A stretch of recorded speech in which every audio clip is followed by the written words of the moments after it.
Educating the market is kind of a loser's bet if you're an early stage company. How do you attach the thing you're doing with the thing that people already care about so that they pay attention to the thing that you're doing?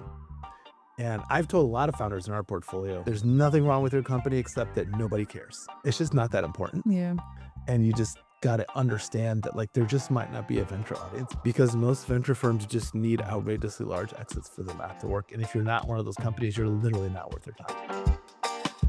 It's the week of August 24th. Welcome to the Learning Corner, a Precursor Ventures podcast. Welcome to the Learning Corner by Precursor. I'm Mia Farnham, and I'm joined by our GP and managing partner, Charles Hudson, where we will be talking through the articles and Goodreads that caught our team's attention over the past week. We're back in AngelList Studio for a second week in a row, so we love being part of this. Thank you so much for everyone for making this happen. Our first piece this week comes from the Wall Street Journal, written by Catherine Binley, titled "Startup Founders Are Working Harder Than Ever to Keep Up with Their AI Agents." The piece profiles a handful of founders who are discovering something paradoxical about the AI era. The more their agents can do, the more the founders themselves are working. From pulling all-nighters to monitoring agent requests from an Apple Watch mid-run, these founders describe managing AI agents in almost romantic terms. It's seductive, it's intoxicating, and all-consuming. The piece captures this growing tension in the startup world where the speed unlocked by agents is real, but so is the human cost of keeping pace with them. One founder summed it up really well. Quote, "Every minute that I'm not working, I'm missing out on not doing a week's worth of work." We've talked a lot about the importance of judgment and taste Yeah.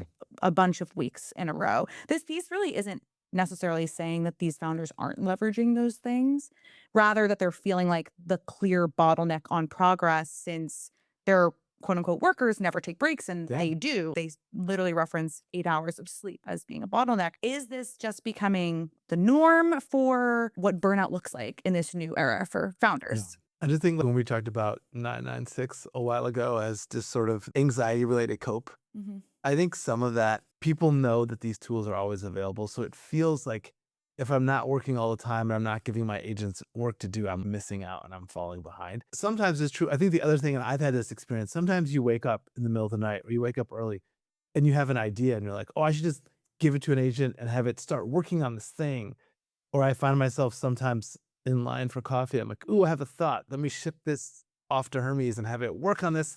It's not always healthy. But I understand if you believe that everybody you're competing with, either directly as like a market competitor or more broadly in that marketplace for attention and money, is working all the time and has agents doing things all the time, it's natural to also feel like I should be doing the same. Whether that work all needs to be done, is useful, is well thought out, is a whole nother question. And I think in the piece, what's left out is remembering that you yourself are not an agent, because Yes. your brain can atrophy over hours of Yeah. time of overworking. And so I guess, how do you figure out, Charles, or determine when's the best time to have an idea and just wait a little bit versus I need to run back right now and push this? It's really funny. One of our portfolio company founders and I were hanging out, and he asked me, what do you use for ticketing? I was like, I don't have a ticketing system. I build all this stuff by myself. He's like, you need a ticketing Mm, system. I was like, why would I need a ticketing? Who's going to fix the tickets? He's like, well, agents going to fix the tickets. And he's like, more importantly, you need a place to write down all of these ideas you have so that you don't have to immediately start working on them. And he was right. Before I just wrote them down in Obsidian as scraps. But now with tickets, it'll say, oh, you have these 3 tickets that are all kind of talking about the same thing. There's a mm. theme here. And I just found the ability to write these things down and put them into a backlog or put them in a place where I could review them has saved me from sometimes going down a rabbit hole on something that actually in the end, given an hour to step back, actually wasn't that important. Do you find that this is mostly relevant for you because you're both the customer and the founder of your own tools? Do you feel like if you have like one human in the loop besides yourself, it would alleviate some of that? I think it'd either make it worse or better. I was talking to somebody who had the misfortune of building a CRM for their company. They got rid of HubSpot and he felt really great about it. And I was talking to him this week and I said, what have you learned? He goes, I don't have time to be a part-time product manager. I'm like, what do you mean? He's like, all these people on my team who are using the CRM, they have all the stuff that they want me to build. Yeah. I was like, oh, you mean like new features? And he's like, yeah. I'm like, well, you're not a product manager. That's what you were paying HubSpot for. Mhm. So that kicked off this huge conversation around the future of headless CRM and things like that. But I do think no one ever tells you no. The agents won't tell you no. They might say, hey, this isn't that important, or maybe you should take a break, or that's quite a bit of work, but they'll almost never tell you, no, I won't do this for you unless you've hit your usage limit. The article does reference unhealthy amounts of time put into just relieving the bottleneck, which can amount to like skipping meals or just not sleeping altogether. It made me think of the part of this of just pushing things to production is largely related to how long you can just be at your desk Hmm? and just hit yes. It reminds me of, I don't know, like investment banking, of like, it's not necessarily the work itself when you're an analyst is all that difficult, but it is who can stay here the latest to push things out so that you're never the one that folks are waiting on for That's right. things to move through. Again, we balance so much conversation around judgment and taste, but this article specifically just focused on brute force of sitting in your chair and continuously hitting things so that things don't get locked up by you. One of the founders in the piece described working with AI agents as a drug, like using one, and another said he can't be present with people outside of work because the agents demand his attention. Where do you think the floor is here, or is it just the new baseline for early stage founders where we are today? Sometimes I think, and we think of this for 996 as Yeah. well, a lot of it is chatter and just posturing a little bit. What do you think? I think being a founder is puts most people in an emotionally vulnerable position where you're constantly anxious about whether this thing is going to work out. Am I good enough? Am I working hard enough? Am I doing the right things? Am I taking advantage of all of the tools? And in some ways, like AI agents are the perfect drug for an emotionally vulnerable person because they can work endlessly. They Yeah. mostly are sycophantic and want to please you. They can do just about anything you imagine or can articulate. And you know everybody else that you know claims to be using them, whether they're actually using them or not is another Yeah. issue. And so I think it in some ways it's like the perfect storm for emotionally vulnerable founder who's trying to get a business off the ground and trying to find product market fit. It's kind of scary. Also different from actual human employees. You as a founder can run around being like, I was so productive. You should have seen all the stuff I did. Your agents aren't going to be like, we didn't really do that much. Just like ran in loops for hours. Our next piece is from Jorge Aros from his Pragmatic Engineer newsletter titled Headed for the Exit, the Great Engineering Leader Career Break. The piece reports on a real wave of CTOs, VPs of engineering, and heads of engineering walking away from their roles, often with nothing lined up next, and digs into 10 common reasons why. The list runs the gamut from founder mode, making the CTO role feel low ROI, to equity grants that preference stacks have rendered nearly worthless, to a striking new pull factor. AI labs like Anthropic are now paying individual contributors a median of 1.25 million a year in total comp, which is more than most executives earn at mid-sized startups. The piece also names a growing burnout pattern that threads directly with our first article, where the intensity of AI assisted work is producing real crashes, with one engineer describing months of late nights and nonstop prompting, followed by a hard collapse. There is a hopeful counterpoint in the story of Matt Boyle, who joined Gitpod as VP of engineering, helped it pivot and rebrand Ona, and watched it get acquired by OpenAI. It's a reminder that the right company with the right mission can still make the role feel worth it. The piece makes a pretty pointed argument that founder mode has essentially made the CTO and VP of engineering roles feel low ROI at most startups. It's funny because I look at the number of talent asks we get from our founders, and Yeah. they're all engineering related, but they're mostly for entry level front end and back end combined support, less on the leadership end because they're really just trying to ship things Yep. quite quickly. Is this a feature or a bug of how startups are being built right now across the market? Oof. Can I say both? Yeah. It's funny, related to your other question, like, would it be better or worse if there was someone else using my infrastructure? I remember when I saw Gary Tan's Gbrain and all of reading these things about people shipping 60, 80, 100,000 lines of Yeah. code into production databases. I would describe myself as a very, very, very junior software developer at this point.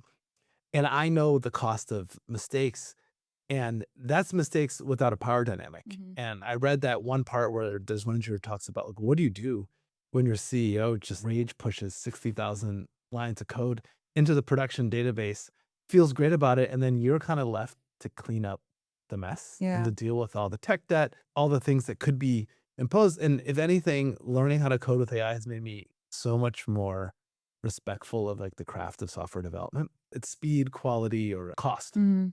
And I think right now we're running this experiment, which is like, what if we just went all in on speed? What if we decided like speed is the most important thing?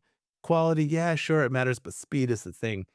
And that felt like the through line in all of those interviews is everyone's like, well, we've just gotten rid of all the things that made me valuable as a VP of engineering, which was the ability to say no to things Yeah. or the ability to prioritize the roadmap or the ability to like enforce some quality standards. Those things are not as important at the moment as sheer speed of shipping.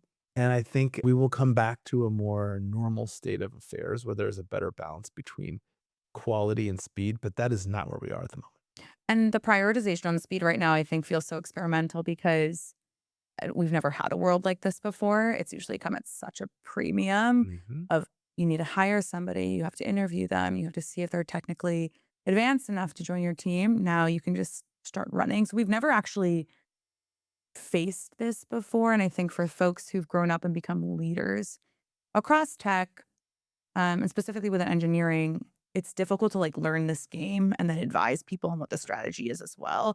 But across startups, especially in the early stage front, very little roles are being hired for people with that caliber of experience because they want people pushing things to Yeah. production as opposed to providing counsel on soundboard, mapping everything out, and then making sure everything is correct, which as much as I'm an investor and I want people to be thoughtful about this and intentional, it's really hard to sit across the seat from a founder who knows how many competitors are building in the space that they are and tell them to wait 4 or 5 months to really be specific about what they're trying to build and hire somebody of this caliber to join the journey. I don't know if you've had to balance those We conversations. we have, I think, in the pre-AI world, planning was at a premium Mhm. because engineering cycles were expensive because humans could only write so much code. And it took a long time. And if you built the wrong thing and you built it poorly, the costs were expensive. And so planning had this like huge, huge benefit, Mhm. which I think favored experienced engineers who understood process, who understood architecture. And now we've gone to a world where I wouldn't say planning has zero perceived value, but planning's value is probably collapsed 100x. Yeah. So people are like, well, what's the point of planning when I can just rip code? If I don't like it, I'll back it out. I'll redo it. I'll fix it. And I think what's lost is some of the like elegance of architecture and some of the thoughtfulness of like anticipating problems so that instead of having to fix things, you build them right the first time. Mhm. But in a world where like, well, look, well, if engineering cycles can run 24/7 and I can spin up more agents, what if I get it? The cost of fixing a mistake has gone down. And the question's like, well, now what's the role of planning when building is cheap and fixing is cheap? I don't think the answer is zero, but it feels like the market is essentially saying, for most cases, the value of planning is far less than it used to be. And this still hasn't even touched the feature of when customers are paying for it Yeah. too. Like this is all just like running things through a simulation. But the moment you start introducing people into paid versions of what you're offering, you running experiments day to day to compromise on quality and not doing the planning, like that really can collapse your value. One piece that stood out to me was the fact that these leaders are feeling that their original skill set isn't as valued in a setting as founders require everyone to be completely AI pilled across the organization, or that they're sitting in organizations that have not evolved with Mhm. the market. And so they feel like their skill set will become atrophied if they sit there any longer. So it's almost like two sides of the Yeah. range. Is the answer always to leave the current role, though, if you're in either bucket? And I guess you could Yeah. expand that to not just leadership, but if you're entry level as well. Most people can't do AI transformation. Either they themselves don't know how to do it or the organizational antibodies will get in the way. And I do think there is something to be said for starting from scratch. But again, I don't think starting from scratch means you throw away every best practice that worked before. I do think it is easier to build AI native products with people who have fully embraced AI. Yeah. And if you go to an AI native startup, you're by definition surrounding yourself with people who've said, like, we're going to build this way. And I think what's hard for some companies is like, you've got 10 people in the org, three of them are AI pilled, three of them are AI curious, and four of them are like, this feels like a total joke and a waste of time. And depending on the configuration of any given team, you might get maximum AI throughput or you might get maximum AI resistance. This is something that's come up in our portfolio company. Some of the more mature ones were like, hey, if we didn't go hardcore in AI, we knew we had a lot of engineers who were thinking about their future. And if we didn't lean into this and give them the chance to build and develop these skills here, we were going to lose them.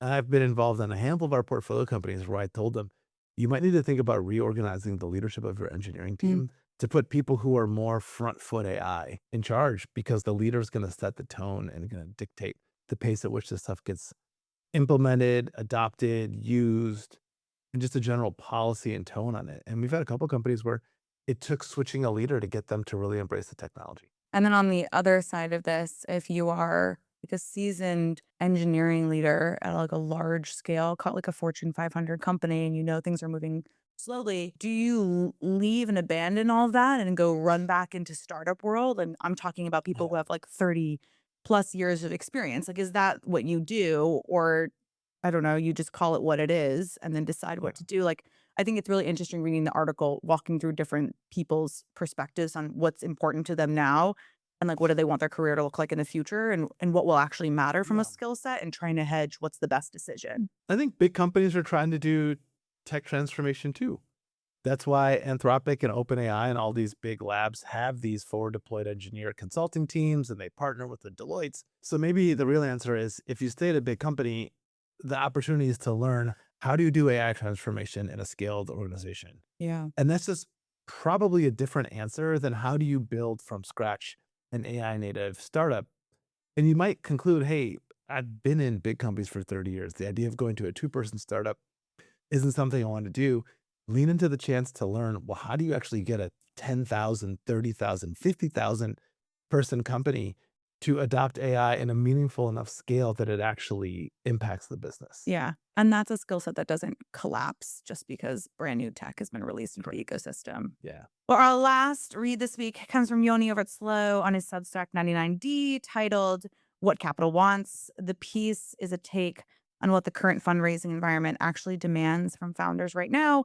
And the answer is both simple and a little bit daunting. Growth investors have essentially converged on one bar, show a credible path to a $20 billion company with you as the emerging winner. The piece also makes the point that category based investing has quietly died, where fintech investors no longer just want to be fintech investors, healthcare investors no longer want to just do healthcare, and everyone is chasing whatever the current wave of conviction happens to be. He closes with three paths for founders navigating this moment: find true believers, educate the market, or find a way to attach yourself to the things capital already knows it needs to do. He mentioned the internet hype chart that we Yep. talked about a couple weeks ago of category winners not being funded in the period where there was the most heat around them. Ultimately, this turns into the phenomenon that he supports, which is that seemingly category investing is over and everyone just wants to be in the current thing. I've never had so many conversations with my friends who work at a generalist fund, just like call it what it Yeah. is, but don't want to say that that's the thesis. Yeah. They've created like every orientation of what you could say without saying the word generalist. How can you turn this into advice for founders who are building out their lists of possible investors to go pitch in front of and be realistic that there's hidden meanings and Yeah. things that investors are looking for? I think investors change strategies faster than founders can keep track. We announced our second nuclear investment this week, and someone called me and says, I want to see more of the energy deals. This is someone who is at a specialist venture capital firm that couldn't be further from energy based on Yeah. everything they've done for the last 15 years. And I was like, wow. And I think if you think about everything we've talked about with concentration, this is the natural endpoint, which is, okay, if there's only a very small number of companies that are going to matter from a return standpoint, if your strategy keeps you out of those companies, it's a bad strategy. Mhm.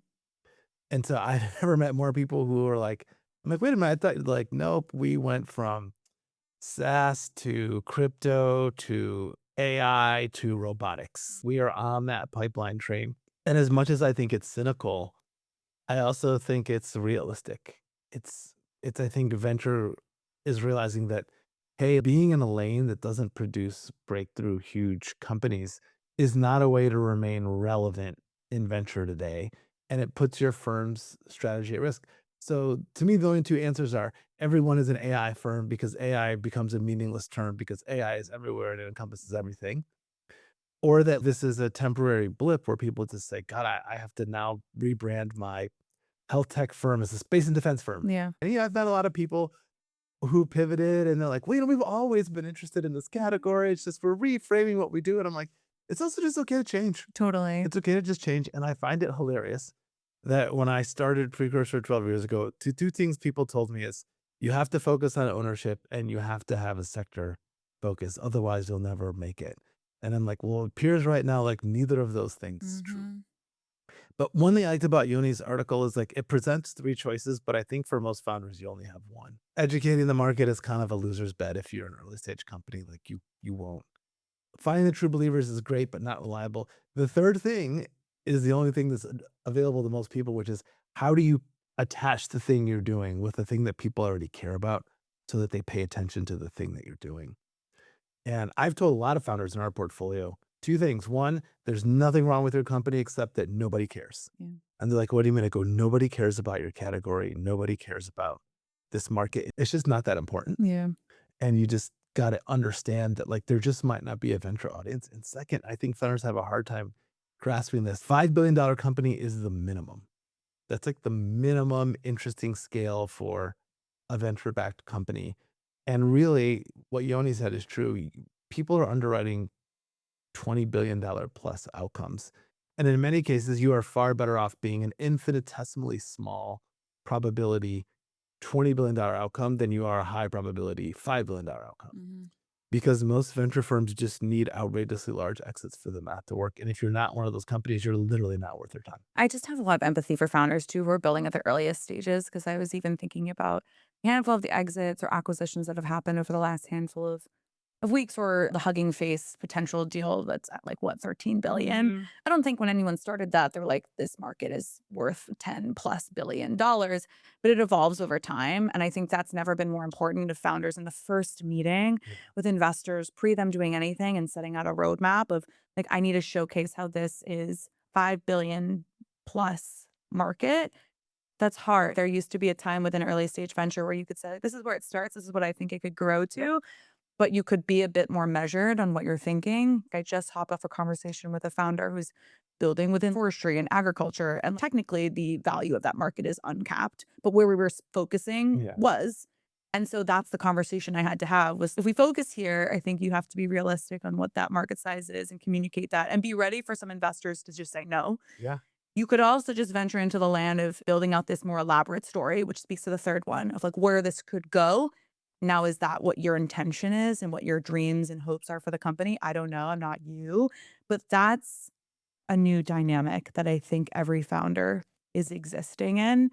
And it's even for the folks who sit outside of consumer and Yeah. CPG, which I know are the ones who feel the most out of favor here. It touches all of them. I also just feel like if you started a company 2 years ago, Precursor, pre-open router, like the world has like literally changed why you were building. Yes. And you're like, oh, well, when I started this company, I knew I needed a multi-billion-dollar outcome. And now the world is telling me I need a multi-tens of billions of dollars outcome. No fair. I'm like, well, yes, it isn't fair. Mhm. The goalposts shifted dramatically. And I think what we're going to see is just a continued churn at the bottom end of the market of companies that get started, that make real good progress, but they don't look legible to Series A and Series B and future investors. And they're just going to say, this is a great 500 million to $1 billion company. It's just too small. And those founders are going to scratch their head and say, do you know how life changing that outcome would be for me and everybody at my company? And the VC is going to say, that is both true and I don't care. Yeah. For founders who are trying to convince investors about the market and get them on board, what would be your advice? One is you tell people the story that, hey, the thing I'm working on is going to be the next thing. The open weight, open source stuff became really important when people started to care about the cost of AI. It was, I think, predictable that at some point people would care about cost. So you had to be around and be in business to be open router or to be open code or to be whoever you might be to take advantage of that trend. So one thing is I think you have to tell people we are the next hill. Like, hey, we're doing security and compliance for AI agents right now. Nobody cares as much as they should because there's so much desire to push this stuff out. But any day now, CFO is going to get involved. The Mhm. chief investment security officer is going to get involved. We are the next event horizon for this category. Or you just have to find the small set of VCs who are just not totally AI pilled. I would say there's maybe 20% of our industry who's like, I'm open to things other than enterprise AI.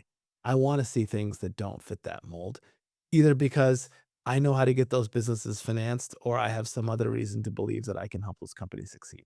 Or I'm just patient enough Just to patient. see how that works. Yeah. My last question is, when you're talking to other folks who are shifting around their strategy on the investor side and talking about being more generalist and not being very specific on like what within generalist land they're focusing on, do you think more of that play is for founders or for LPs? Of just, I find a lot of people are like, we're generalists, but like right now, we're really focusing on defense, deep tech, et cetera. And I'm sort of like, I'd wish you'd like they change their theses on their website every single day, it feels like. And I'm sort of like, is it signaling for founders or is it signaling for the fundraising cycle? I assume most of this is done in the name of both. Yeah. But I think if you go into an LP meeting, let's say you're a let's say you're an education fund, and everyone goes like, "Well, where are the big exits in education? All the action seems to be in enterprise AI." You have to say, "Don't worry, the exits in education are coming."